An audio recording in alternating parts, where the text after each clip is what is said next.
नमस्कार। आज का हमारा विषय है कोशिका, यानी जीवन की वो सबसे छोटी इकाई जिससे हर जीवित चीज बनी है। तो आज हम क्या क्या समझने वाले हैं? सबसे पहले हम जानेंगे कि कोशिका जीवन की बुनियाद कैसे है। फिर हम इसके मुख्य प्रकार देखेंगे। इसके बाद हम यूकैरियोटिक कोशिका की संरचना को विस्तार से समझेंगे, उसके जरूरी अंगों के बारे में जानेंगे।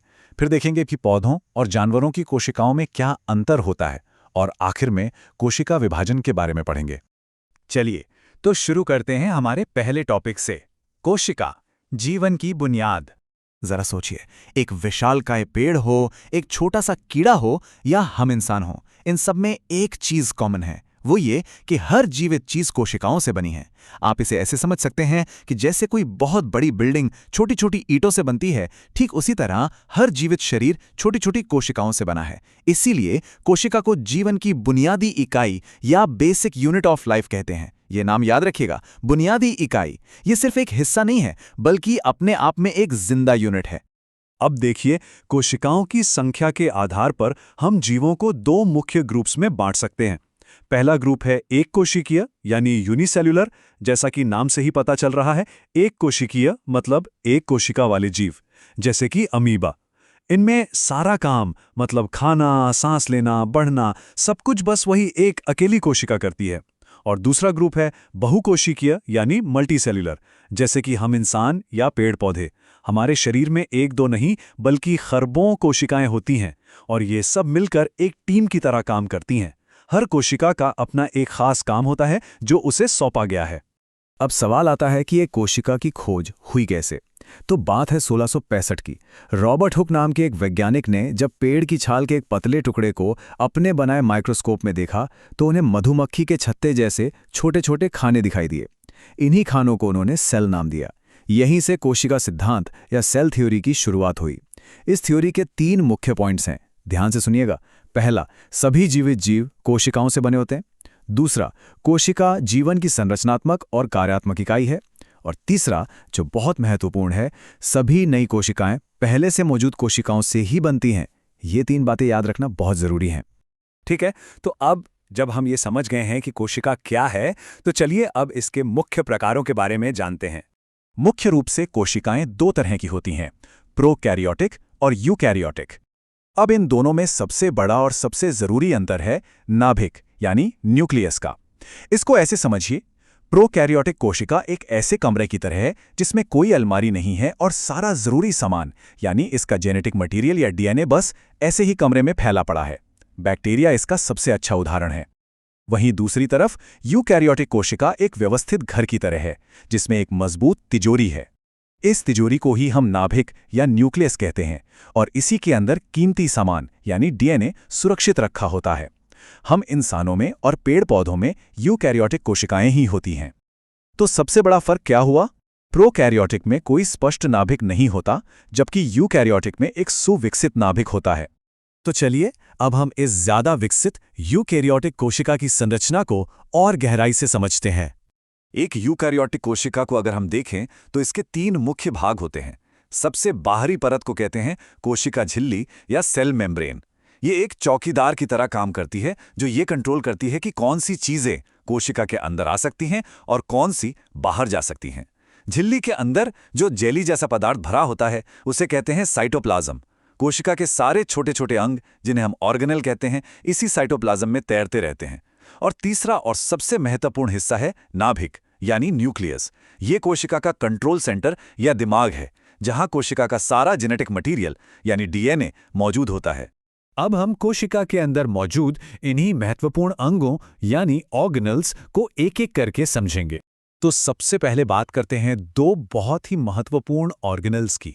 इनको याद रखने के लिए इनके निकनेम जरूर याद रखिएगा। पहला है माइटोकॉन्ड्रिया, जिसे कहते हैं कोशिका का पावर हाउस, और दूसरा है राइबोसोम, जिसे कहते हैं प्रोटीन फैक्ट्री। तो इन्हें ये नाम क्यों दिए गए हैं?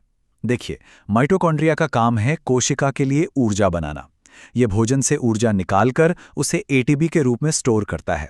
यही एटीपी कोशिका की एनर्जी करेंसी है, जिससे सारे काम होते हैं। इसीलिए माइटोकॉन्ड्रिया को कोशिका का पावर हाउस कहते हैं। याद रखिए, पावर हाउस। अब बात करते हैं राइबोसोम की। इसका काम है प्रोटीन बनाना। प्रोटीन हमारे शरीर के बिल्डिंग ब्लॉक्स होते हैं, यानी शरीर की हर बनावट और मरम्मत के लिए प्रोटीन चाहिए, और ये प्रोटीन बनाने का काम राइबोसोम करता है। इसीलिए इसे कोशिका की प्रोटीन फैक्ट्री कहते हैं। तो माइटोकॉन्ड्रिया ने ऊर्जा दी और राइबोसोम ने उस ऊर्जा का इस्तेमाल करके प्रोटीन बनाया। अब बात करते हैं कोशिका के ट्रांसपोर्टेशन सिस्टम की। इसमें दो ऑर्गेनेल मिलके काम करते हैं, एंडोप्लाज्मिक रेटिकुलम, जिसे हम शॉर्ट में ईआर कहते हैं, और गोल्गी तंत्र या गोल्गी एपरेटस। एंडोप्लाज्मिक रेटिकुलम असल में कोशिका के अंदर की एक फैक्ट्री और सड़कों का जाल है। ये दो तरह का होता है, रफ ईआर जिसकी सतह पर राइबोसोम चिपके होते हैं और ये प्रोटीन बनाता है, और स्मूथ ईआर जो लिपिड यानी वसा बनाता है। अब फैक्ट्री में सामान तो बन गया, लेकिन उसे सही जगह पहुंचाना भी तो है। यहीं पर काम आता है गोल्गी तंत्र का। इसे कोशिका का पोस्ट ऑफिस या पैकेजिंग डिपार्टमेंट भी कह सकते हैं। ये ईआर से बने प्रोटीन और लिपिड को लेता है, उन्हें मॉडिफाई करता है, अच्छे से पैक करता है और फिर कोशिका के अंदर या बाहर सही पते पर भेज देता है। अच्छा, अब कोशिका में जो वेस्ट मैनेजमेंट और स्टोरेज का काम होता है वो कौन करता है? इसके लिए हैं लाइसोसोम और राजधानी यानी वैक्यूल। लाइसोसोम को कोशिका का सफाई कर्मचारी या डिस्पोजल सिस्टम कह सकते हैं। इसके अंदर बहुत शक्तिशाली पाचक एंजाइम होते हैं जो कोशिका के कचरे, टूटे फूटे अंगों और बाहर से आए बैक्टीरिया को नष्ट कर देते हैं। इसका एक और नाम है सुसाइड बैग यानी आत्मघाती थैली। ऐसा इसलिए कहते हैं क्योंकि जब कोशिका बहुत ज़्यादा डैमेज हो जाती है तो लाइसोसोम फट जाता है और अपनी ही कोशिका को ख़त्म कर देता है ताकि इन्फेक्शन ना फैले। दूसरा है रसधानी या वैक्यूल। ये कोशिका का स्टोर रूम है। इसमें पानी, भोजन और वेस्ट प्रोडक्ट्स जमा होते हैं। जंतु कोशिकाओं में ये छोटी होती हैं, लेकिन पौधे की कोशिका में एक बहुत बड़ी सेंट्रल वैक्यूल होती है। अब एक ऐसे खास ऑर्गेनेल की बात करते हैं जो सिर्फ पौधों और कुछ शैवाल की कोशिकाओं में ही मिलता है। ये है क्लोरोप्लास्ट। क्लोरोप्लास्ट को पौधे का रसोई घर कहा जाता है। क्यों? क्योंकि यहीं पर पौधे के लिए खाना बनता है। क्लोरोप्लास्ट के अंदर क्लोरोफिल नाम का एक हरा पिगमेंट होता है जो सूरज की रोशनी को सोखता है। फिर ये उस सौर ऊर्जा का इस्तेमाल करके पानी और कार्बन डाइऑक्साइड को भोजन यानी ग्लूकोज में बदल देता है। इस पूरी प्रक्रिया को हम प्रकाश संश्लेषण या फोटोसिंथेसिस कहते हैं। याद रखिए, यही वो प्रक्रिया है जिससे पौधे अपना भोजन खुद बनाते हैं। तो हमने इतने सारे ऑर्गेनल्स के बारे में पढ़ा। अब इसी जानकारी के आधार पर चलिए पौधे और जंतु कोशिका के बीच के मुख्य अंतरों को देखते हैं।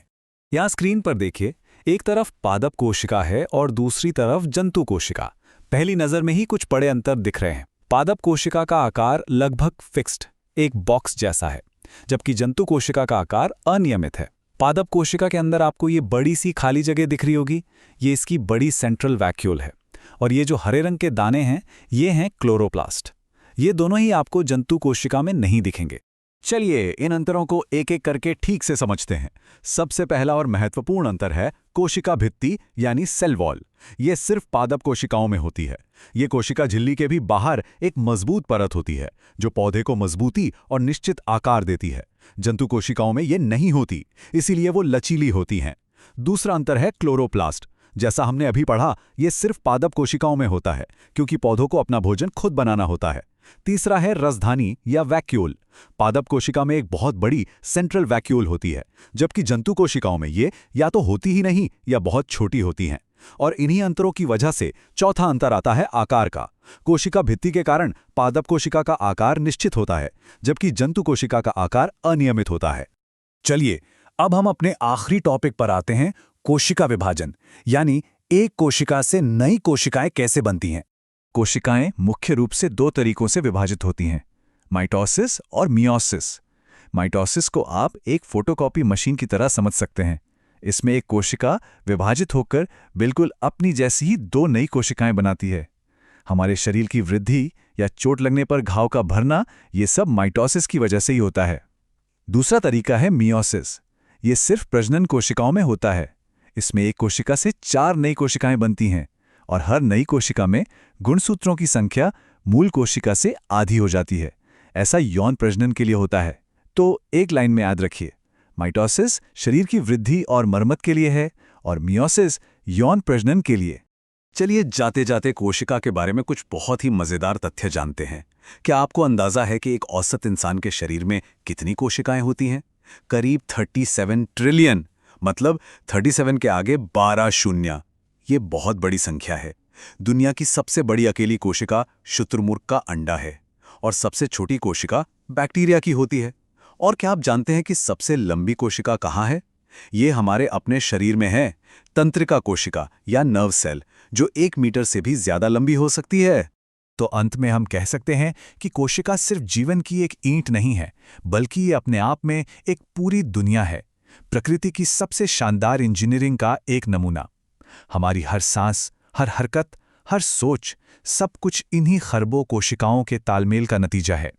ये वाकई में एक चमत्कार है।